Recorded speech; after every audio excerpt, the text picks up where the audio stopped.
Well, I didn't know Rover was going to be successful. In fact, I didn't think it probably deserved to be a venture-backed startup.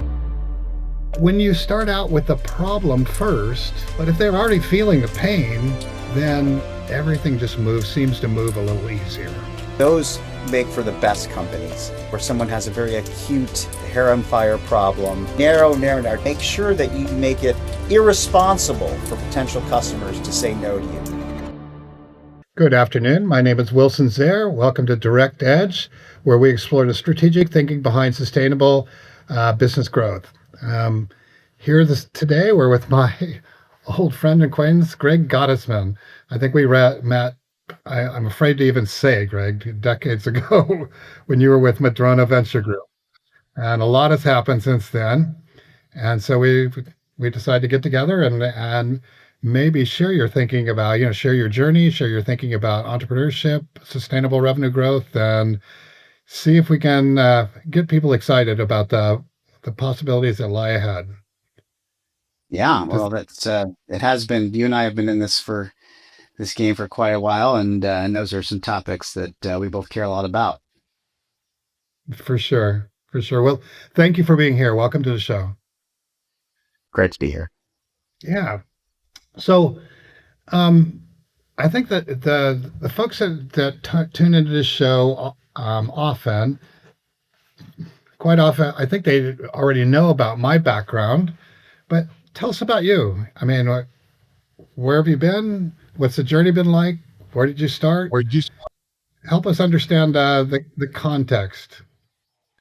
Yeah, well, I've been in the venture business for, certainly over 25 years now, both as an investor, but then also as an entrepreneur.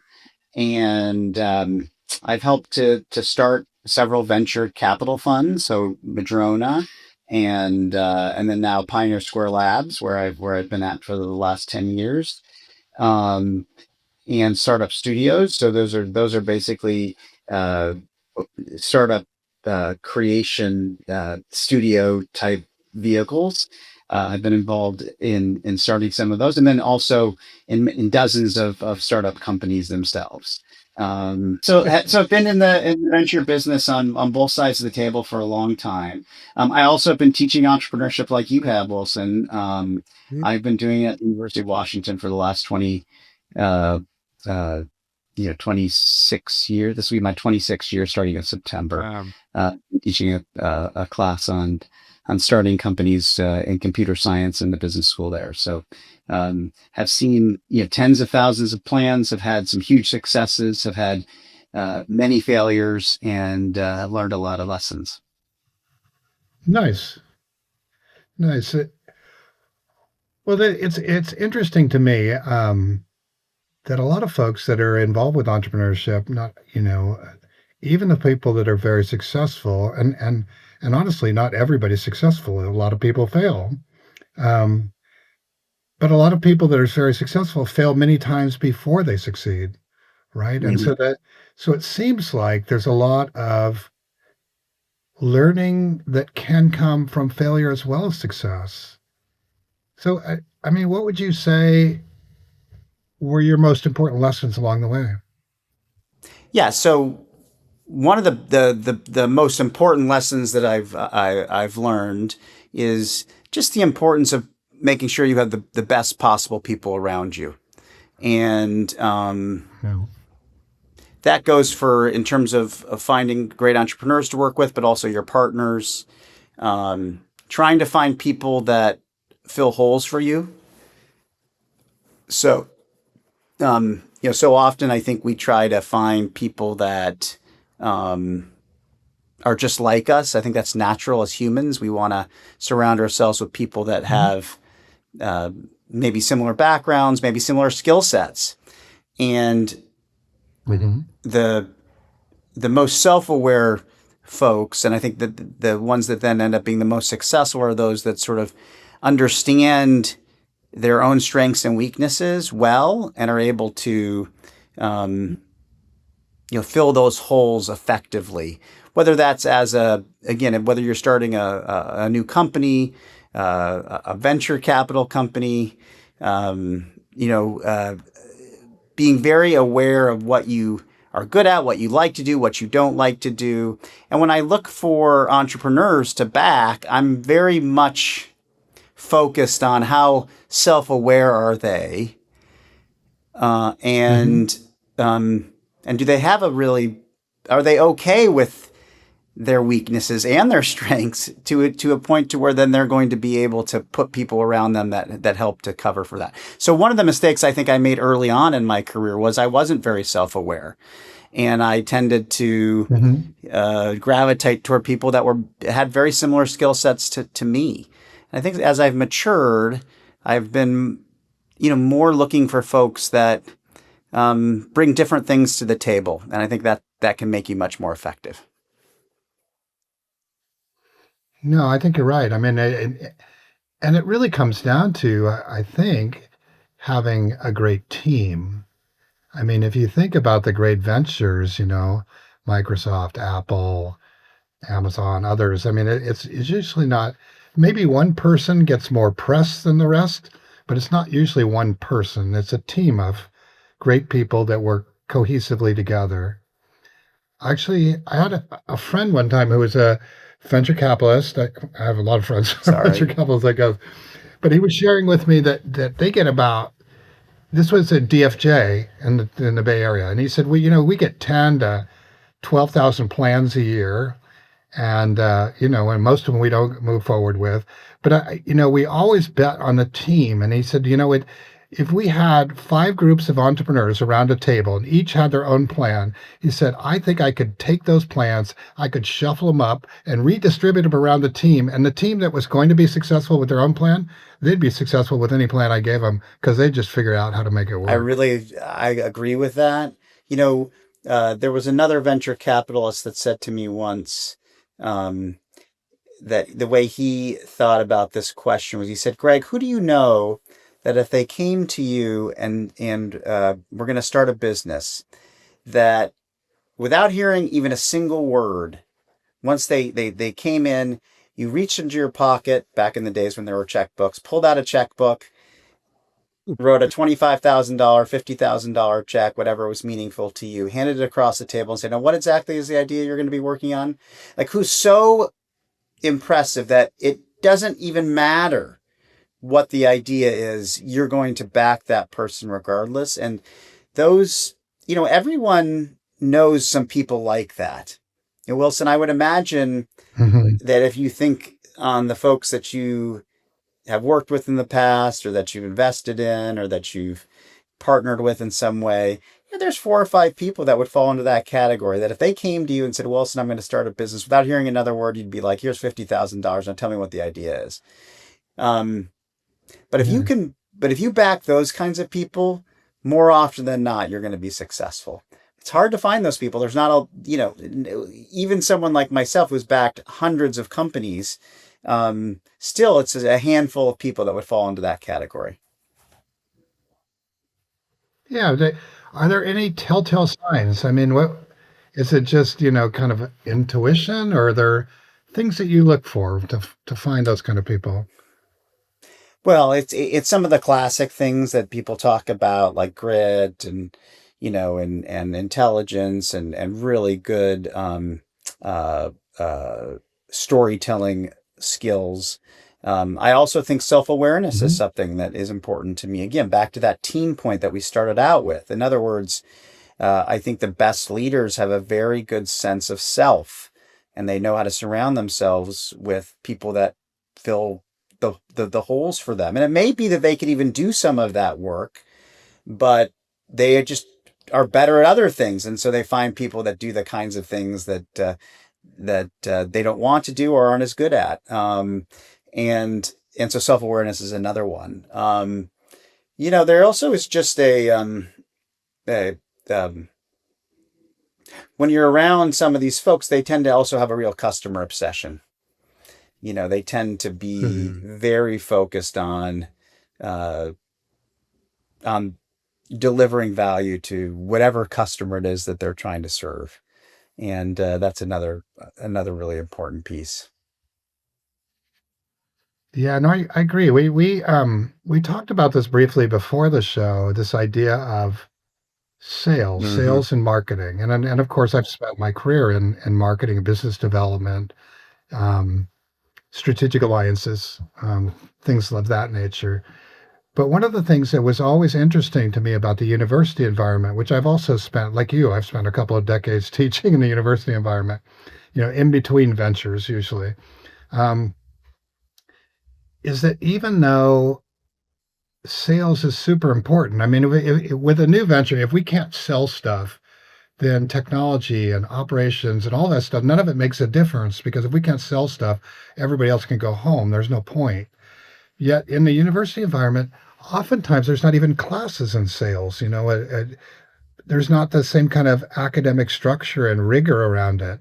I mean, it's almost like they think sales is like the guy in the Madras plaid coat who's trying to sell you a car, a secondhand car.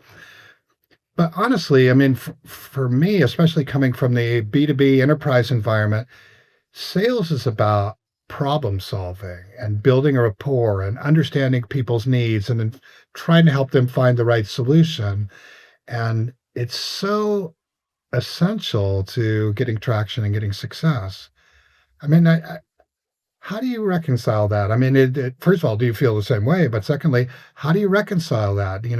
If it's so important, why don't we spend more time teaching it? Well, I agree with you 100%.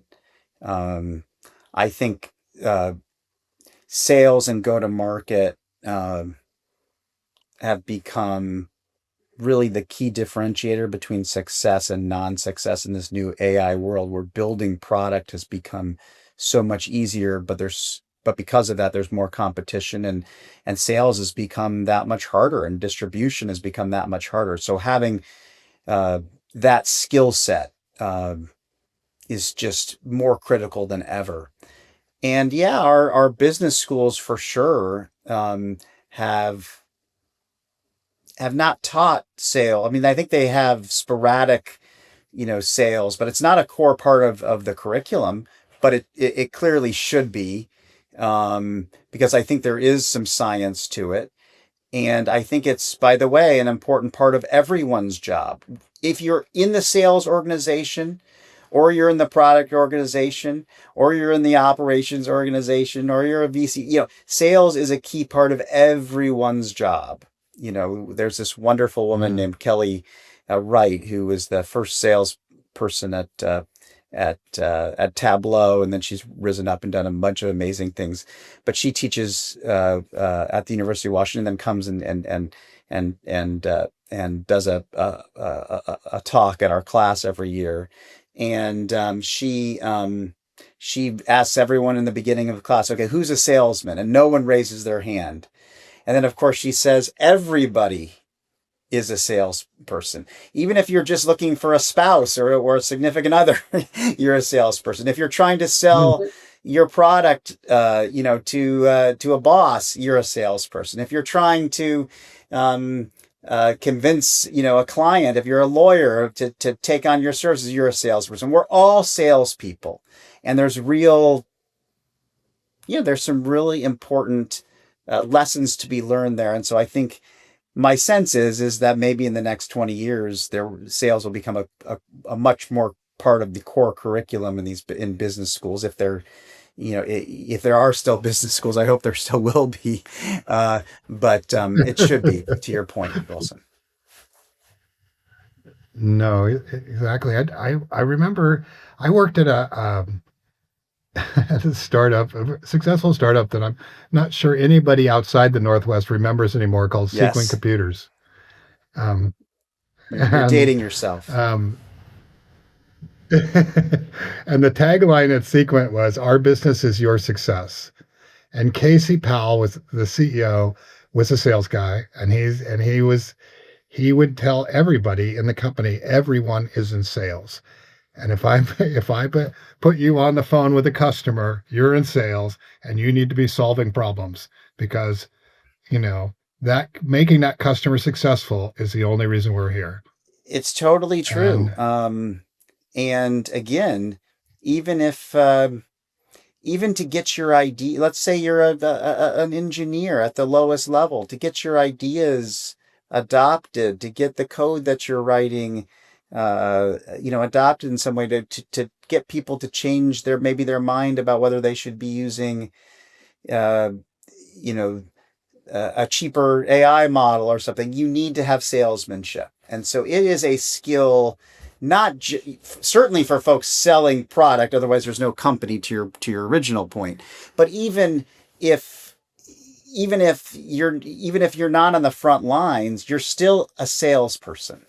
And so that's why I think that's why I think it should be a core part of curriculum, right? Because we're all salespeople. Sure, sure. Yeah, no, I like the example from your friend at Tableau. I mean, we're trying to negotiate where to go for Oh dinner yeah, I mean, tonight. I'm not a very good salesperson when it comes to my personal relationships, but I'm trying. Yeah, no, we're selling, even convincing, to your point, convincing someone they should go on a date with you, or maybe marry you at some point. That's a sales process. And then, as you know, marriage. I've been married now, well over 30 years, and that's a sales process Nice. too. So, Congratulations. and a fun one. But yeah, Looks I like you did. chose I did. wisely. Nice. So, I mean, if it, not to dwell on that, and we're talking about sustainable revenue growth. I mean, that's the theme of the show. But beyond that, I mean, I think the ideas are there for the people who care to learn, who care to find that information, or to associate with others who are willing to share. And in the entrepreneur community, a lot of people are willing to share. I remember when I was first starting out, getting people on the phone and asking them for 10 or 15 minutes to share ideas was not that difficult. I mean, people want to talk and they want to share and they want to see others be successful. But but tell me about you mentioned Hmm. Rover before. I mean, and that was very successful for you. Can you take us through where the idea came from and why you knew it would be successful and what that ride was like, and I I mean we're going to that hero's idea a little bit. Well, I didn't know Rover was going to be successful. In fact, I didn't think it probably deserved to be a venture-backed startup. It happened because um, when my kids were a lot younger, we used to do this fantastic 3-on-3 basketball tournament in Spokane, Washington, called Hoop Fest. I don't know if you've ever been to Hoop Fest. I think it's the largest 3-on-3 basketball tournament Mm, in the world. It's in Spokane, Washington. It's fantastic. They have wow. like Okay. 10,000 players that descend on Spokane during the summer, and we were there, and uh, we couldn't find anyone to watch our family dog.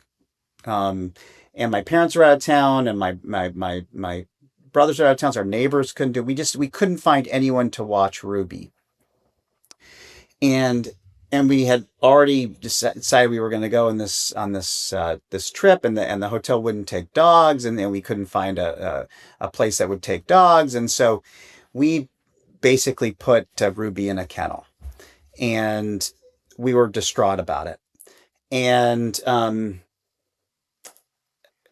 we were going to come back on a Sunday, uh, but lo and behold, one of my kids did better in the tournament than we had expected, because my kids are not the world's greatest athletes, all historically, and they typically would lose in an early round. But in this particular case, my youngest son, they won their bracket. They won their little bracket, and so we Nice. were coming home later than expected. So I call up this this kennel in Seattle, and I say, "Hey, I'm we're racing to get back. There's a little traffic, but I think we'll be there around.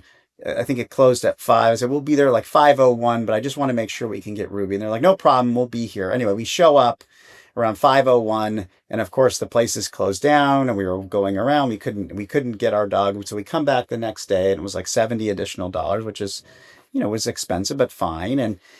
But Ruby was had kennel cough, had contracted kennel cough, and was scratched up, and it was just, the whole experience was so awful. So I went to one of these startup weekends, that they Mhm. you still have things like this, these hackathons, and I pitched this idea. I said, "Hey, someone would have loved to have taken my dog, someone down the street, and we could have paid that person, a nice wage. They would have been had a wonderful, golden lab for the weekend, and they probably would have loved to have taken Ruby, and it would have been a better experience for us, for our dog, and for both families. Anyway, I pitched this idea, not expecting really. This was a personal problem I had had, and so we built it over that weekend, and. One of the folks on my team, we won that startup weekend. People liked the idea. It turned out a lot of people that we surveyed had this problem with their pet and with their dog specifically. And one of the folks on the team was just a sophomore in college, and so he didn't have a job. And so luckily, he was able to basically start building some things. And again, wasn't thinking this would be a big startup idea, but we started building it. Customers started coming, and before I knew it, we just were inundated with customers. And yeah, and it just sort of took on a life of its own. And ultimately, as you mentioned, we ended up selling it. It went public, and we sold it for $2.3 billion. So who would have known that this little startup idea that I didn't even think deserved venture capital would become such an incredible marketplace. I mean, it has billions of dollars sort of going through it, and it's become very successful. But that was a very fun ride out of, driven from a very personal problem that I had experienced as a pet owner. No, it's a great point. I mean, we talk about that sometimes with students too, this idea of often, especially in the technology industry, we get enamored with technology. Right now the AI is all the rage. People are talking about AI, but it's so powerful to start out with a problem, right? Rather than well, I'm going to default to a model here. We talk about this idea that you can start with a product or you can start with a market, right? And the idea of or a target market in mind. And the idea with a target market is that you start out with trying to solve a problem that people already have. And once you design that product or identify that market, then you can define the product. In technology, it often works the other way too. You'll have an R&D group. They're or some independent engineers are working on something. Somebody comes running down. I can't tell you how many times this happened to me working company. Engineer will come running down the hall with something with their hair on their fire. Look at this! Look at this! I got this! It's so cool. How do we sell it? And it's like, well, I don't know. What is it? You know. Um, but when you start out with the problem first, it becomes so much easier. I mean, because it's not a missionary cell at that point. You're not trying to convince people that they have a problem. You're not trying to convince people that they need that they need a solution. Maybe you have to convince them they need your solution. But if they're already feeling the pain, then everything just seems to move a little I think that's easier. so correct. And even as you're thinking about, people sometimes say, well, how do you come up with ideas? I think starting with problems that you have, maybe problems that you're having uh, at work in terms of, where you may have some expertise in a certain area and you see a problem, or, here the example of Rover, of a problem we had with our pet. Um, the, those make for the best companies where someone has a very acute hair on fire problem and a real desperation to have it solved, and those tend to make for the Mhm. best startups. Yeah, one of the examples that I think about is Uber, right? Travis and company started out.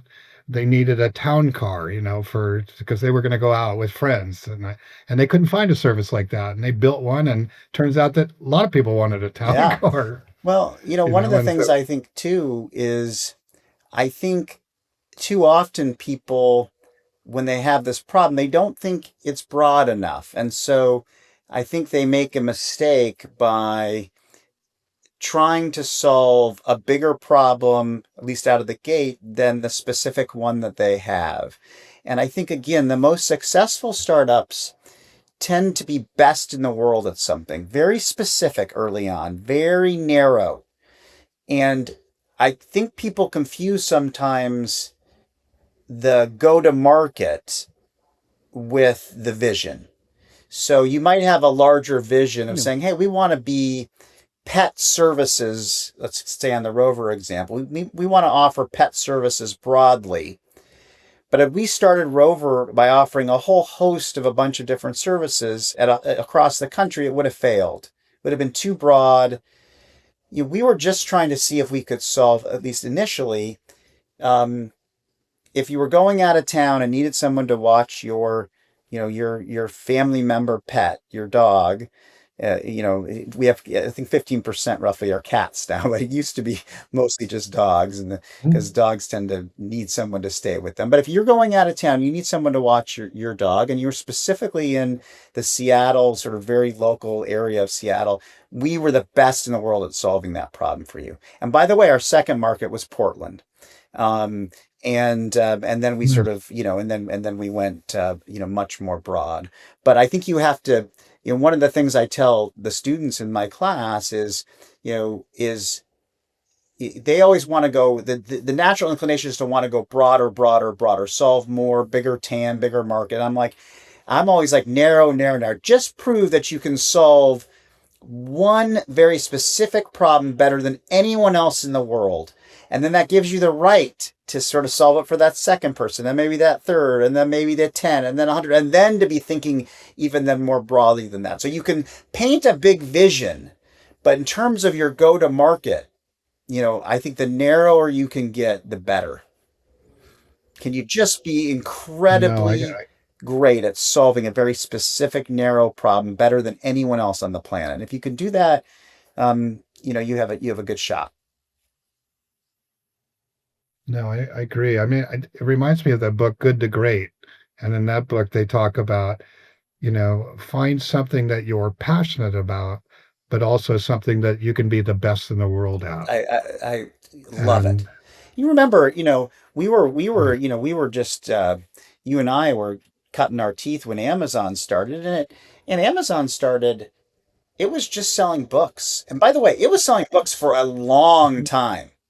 Like it didn't get sure. into new categories beyond books for years. I want to say 6, 7 years. I mean, it took a long time before they expanded beyond books. By the way, it was never that was books was never the overall vision of Jeff Bezos. He had a much larger vision about being the everything store, ultimately selling more than books. But he was very focused on being best in the world at selling books for quite a while. And until he nailed that, then he went to the next category, and then it's things as crazy as AWS. But that wasn't where they started. They didn't start trying to do everything out of the gate. They started trying to just be great at something very narrow. Yeah, and I get the sense. I mean, I'm sure there are people that would argue the other side of this, but I mean, I get the sense that AWS was almost an accident, right? It's we're already doing this for our own business. Maybe we should give people access to it, right? As opposed to starting out as an independent Well, business I mean, I idea. think the notion was that they were doing it internally, and that Andy Jassy, who's now the CEO, and we went to business school together. He's a friend.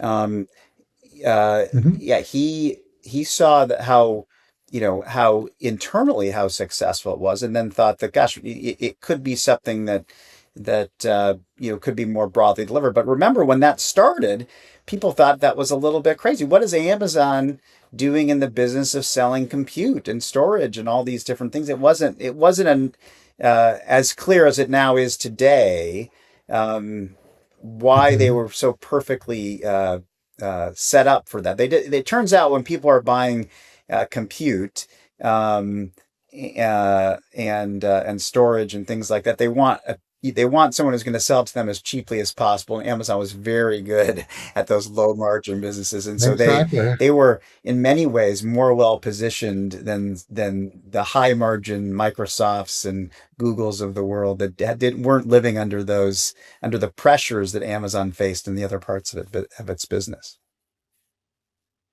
No, I agree. Yeah, we used some AWS stuff early on too, but the reason why we used it was it was really inexpensive.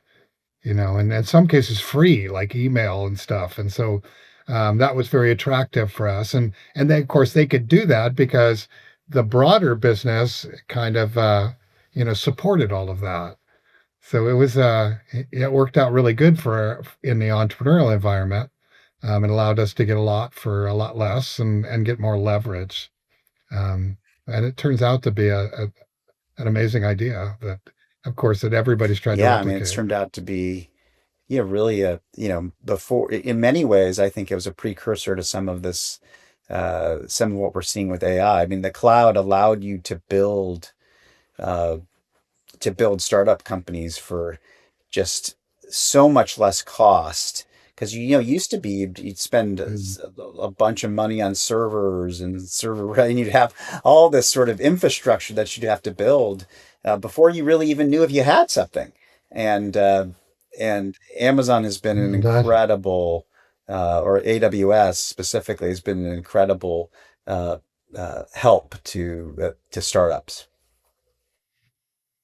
Right. I remember one of the early ones we did. We actually had, we rented this warehouse space, a converted warehouse. We got it for, I don't know, 10 cents a foot or something. It was really not very fancy space. And we had to create a computer room in it. And we put it, this is just, internet bubble time. And we put our servers in it, and we had to pull a T1 that I think at that time was couple $1,000 a month just for the connectivity. But now, if you were doing a No, startup, you wouldn't have to no. do any of that, right? And in fact, now with AI, I think more and more you're gonna be, you're gonna have some humans, but you're gonna have a lot of agents on your team as well. And most teams now will be constructed of humans and machines. And machines over time will do what machines do best, and humans will do what they do best. And I think then, and that will be again that's the new evolution of where we're headed. In the same way that AWS changed the way we thought about infrastructure, I think AI will change, the composition of teams. We'll still have humans on teams, but we'll also have them combined with machines. And it's already happened, you know, uh, very much so on the engineering side, where you're having, certain folks at PSL here are running literally 30 concurrent agents at any given time. Um, and again, I don't want to exaggerate here. Maybe there's five running sort of consistently, but they could have up to 30 different running different tasks. And that's like having, you know, many members on your team. It really hasn't bled into other categories quite as much yet as it has into engineering AI. From that, the agentic AI has sort of been uh, uh, confined for the most part engineering at this point, but it will over time be whether it's marketing, sales, operations, other areas will have. I mean, you'll have again machines combined with humans doing a lot of these tasks. Yeah, no, I agree. Yeah, I started out my career as a software engineer, spent the first, 5 or 6 years just writing code. And then as a product line manager, I actually worked on a number of software products that would help with software engineering. And we had this vision of having reusable modules that you could, connect, build software like you would an erector set, just connecting different stuff. And it kind of worked, but there's always some level of customization well beyond what we could do with the individual modules. And we're seeing some of that now too. We use some AI tools to help build code and stuff, build code frames and stuff that's common. But usually we need seasoned engineers to get in there and fine tune it and make it work with the rest of it, and to do the finish work. But I don't know it'll always work that way. It's something we've been the point I'm trying to make is something we've been trying to do for a very long Yeah, time. and I think, one of the things that we're seeing is if you are a company that has some code, especially if it's older code, um, AI is less helpful in many ways than if you're starting de novo, or from scratch, because Um, if everything's built using AI from the get, you can move faster, and again, it sort of understands the context of the code, and whereas if you're starting with an existing code base, it's tougher. Um, but my sense is that again over time, um, this AI will get better and better even within existing code bases, and it's become easier than ever to refactor code now and putting it to put it on new um, on these sort of new AI tech, AI driven tech stacks. So we're entering a new world. Listen, anytime you think that technology isn't going to give you, totally new, new challenges, new opportunities. It comes and surprises you. This AI stuff is, again, you and I have been doing this for a long time. This is as big of a sea change as I've seen in my career, for sure. No, I agree. I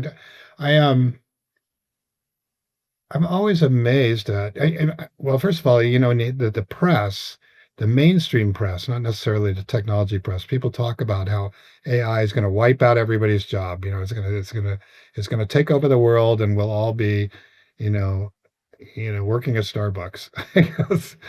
But not that that's a bad thing, um, looking at technology over time, and I did my PhD in innovation, and looking at the focus of innovation over a product life cycle over time. And one of the things we looked at was, these waves of innovation that occurred. I mean, we talked about this idea that if you think about, you know, Apple and Amazon and Google and the big companies that are out there, 35 or 40 years ago, That's those right. companies didn't exist. But today they account for 30% or more of the total market capitalization. And so these ideas keep coming, and there's something they talk about called creative destruction, this idea that that technology destroys existing systems, but it creates opportunities for new systems that are built, and each new wave of technology is built on you know the remnants of the last. And so it seems like, even though sometimes it's scary, these kinds of changes form the foundation for what comes next. It's not necessarily the end, but it's a new I think that's beginning. very true. I do think that AI is significant enough of a change that um, I think that it may force us to think about um, how and to rethink in many ways how we're going to make sure that everyone shares in some of the upside that it brings. So the internet, again, you and I both, Mhm. uh, invested and built companies through this internet age, and I think the internet unquestionably raised raised everyone's boat, some. I mean, in other words, I think it's been a net. First of all, it's been bigger than even the most positive people could have said in terms of what the internet's impact has been. Not all positive, but the impact has been massive, and everyone's boat has been raised at least a bit by having access to this information. The the reality is, though, is some people benefited more than others, and maybe dramatically more than others by this internet. I think this, having access to intelligence, which is essentially the AI, this new AI trend, will have, will be, will do what the internet did, but even more so. We're going to have, again, I think it will raise everyone's standard of living, but it may raise some people's dramatically more than others. And we have to think about what that means, for society, for politics, for how we make sure that everyone gets to share a piece of this, and we don't have a French Revolution type of thing. And so I think we have some more Exactly. thinking to do about that. And my sense is that this unlike the industrial revolution or even the internet revolution, I think this will happen even more quickly. So there will be some tension that comes from that, and we, I think, as people in the middle of this muck, I think have to be excited about pushing this technology forward, making sure there are appropriate guardrails, but also making sure that we don't leave too many people behind, because I think that would be unfortunate. And left to its own devices, No, that may be the natural, that may be what happens without some intentionality on all of our parts, making sure that that more people than left to its own devices will benefit from this than otherwise. And I think that, we owe it to ourselves to figure out how we can do that. There is a very much a utopian view of this, which is that AI can really lift all boats. And again, we can have disparate types of results, and that's just the way, the world has always been. But I also don't think that we can, afford to just leave massive swaths of folks, to your point, without jobs or other kinds of things. We have to figure that out, to the extent that that happens in certain kinds of areas, how we solve for that. And I don't know if we have great answers for it yet. no, no, I'm with you on that, and I think, but I think it's also, it's not a new problem, right? I mean, we talk about the industrial era, we talk about, railroads and transportation created wealth, and then there's the Yes. Rockefellers, and then Sam Walton, and then Bill Gates, and then Jeff Bezos, and now Elon Musk. I mean, who have those folks all controlled a disproportionate portion of the wealth at some portion point in time. And somehow we managed through that. Of course, Rockefeller needed um, antitrust rules to put some guardrails on that. But at the end of the day, I mean, as a society, we have to want to do the right thing, right? We want to have to help people and make sure that everybody benefits from the things that we Yeah, and create, I don't think and socialism not is just the answer by any stretch. Um, mm, but I also feel like we need to be very thoughtful about making sure we have as big a pie as possible. And then, to the extent that, we need to help make sure other people get to participate, to figure out how we do that within the confines of our system, and our political structures, and our social structures.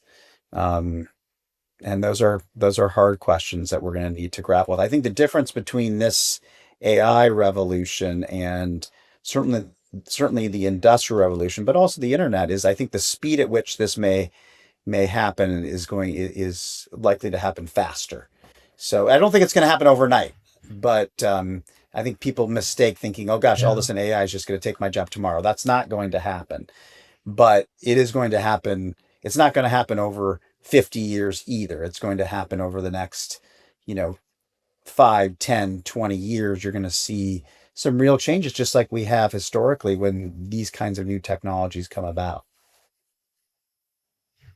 right. I mean, yeah, not only is technology changing faster, but the adoption of new technology is going faster.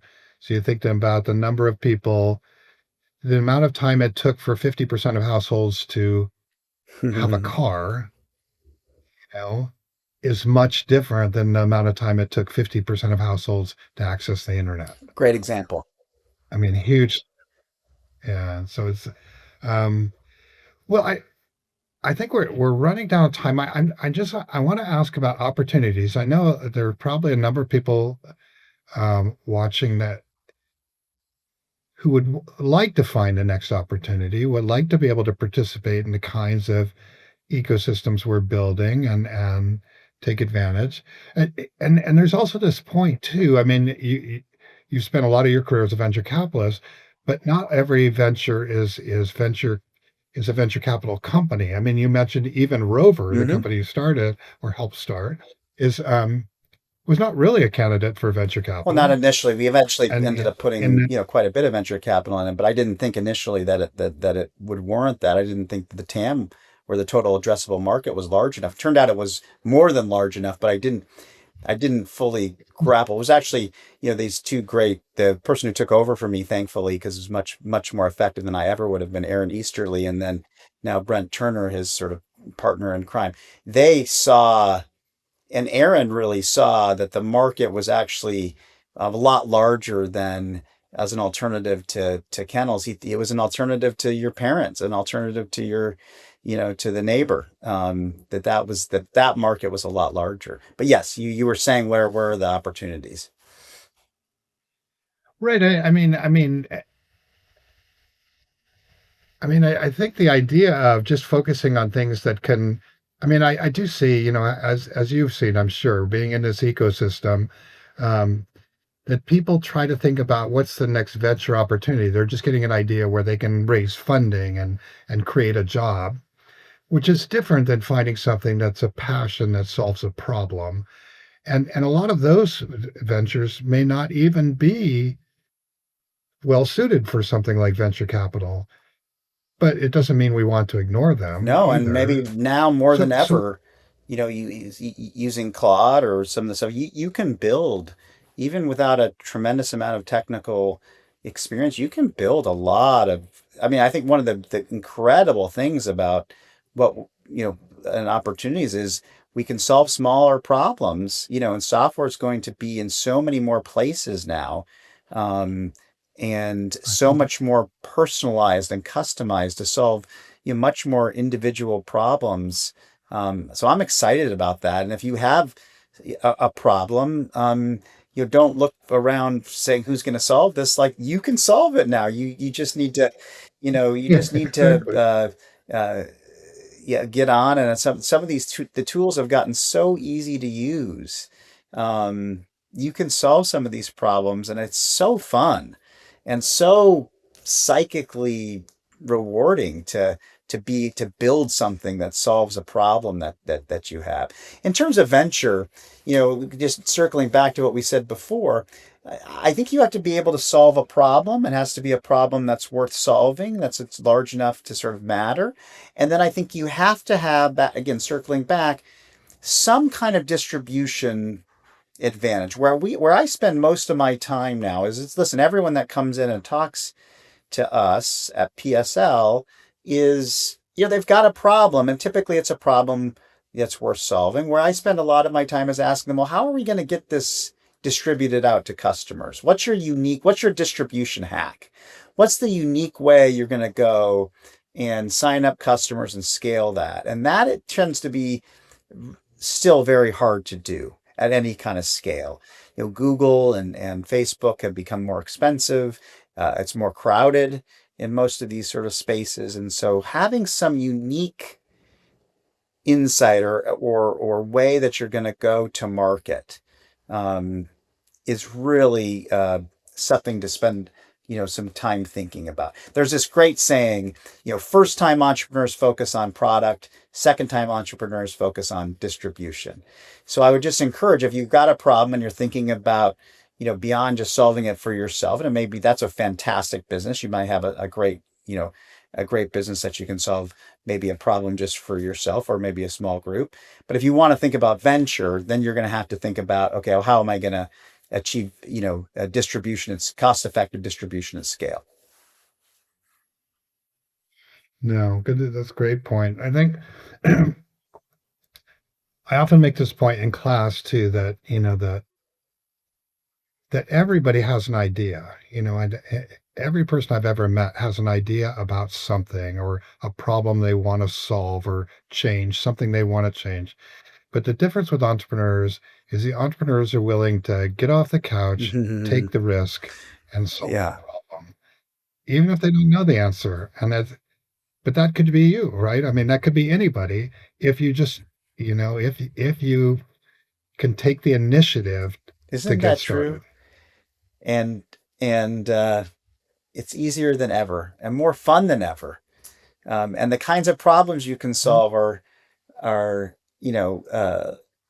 leveraging technology become more technology is more accessible than it has ever been. So it's an exciting time without question. No, perfect. Well, the last word is yours. I have a closing statement, but I mean, if you had a piece of advice for those budding entrepreneurs or somebody running a business that's trying to reach the next level, what would you leave them with? What is the key to success? We talked about it earlier, but I really feel like the best piece of advice you can give someone is just try to really focus on being best in the world at something very specific and narrow out of the gate.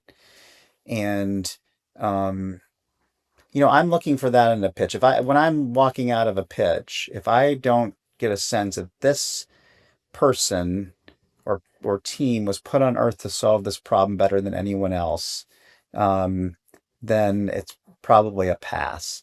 And so, and again, it may Mhm. be that you're the best person in the world to solve a very local problem, and that's fine. You don't need venture, but try to figure out what you can do uniquely well, um, and better than anyone else. And to the extent that that means you have to narrow, at least initially, not the vision, but at least the initial sort of go to market, then narrow it and make sure that you make it irresponsible for potential customers to say no to you because you are so good at solving that particular problem that they would be irresponsible to not buy your product from you. And I think that's the bar. That's great advice. Yeah, impossible to say no. Yeah, that's perfect. For our listeners, thank you, Greg. Thank you for that. Really appreciate it. For our listeners, if today's conversation sparks some ideas about your own growth strategies, we'd love to hear from you. You can reach me, Wilson at zermail.com, or connect with me on LinkedIn. I'll put my contact information in a box. I can put Yeah, of Greg, course. would I'm you be open Greg at to putting your PSL. Pretty information? easy. GREG at PSL. Think pumpkin spice latte or Pioneer Square Labs. PSL.com. And yeah, love to hear from you. That's it. Thank you for joining us on Direct Edge.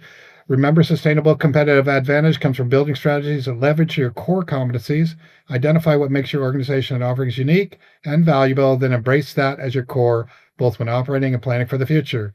We'll be back with another conversation and strategic thinking around it. Greg, thank you so much for sharing your time and your wisdom. We Thanks, appreciate Wilson. everything. Thanks, everyone. Take care.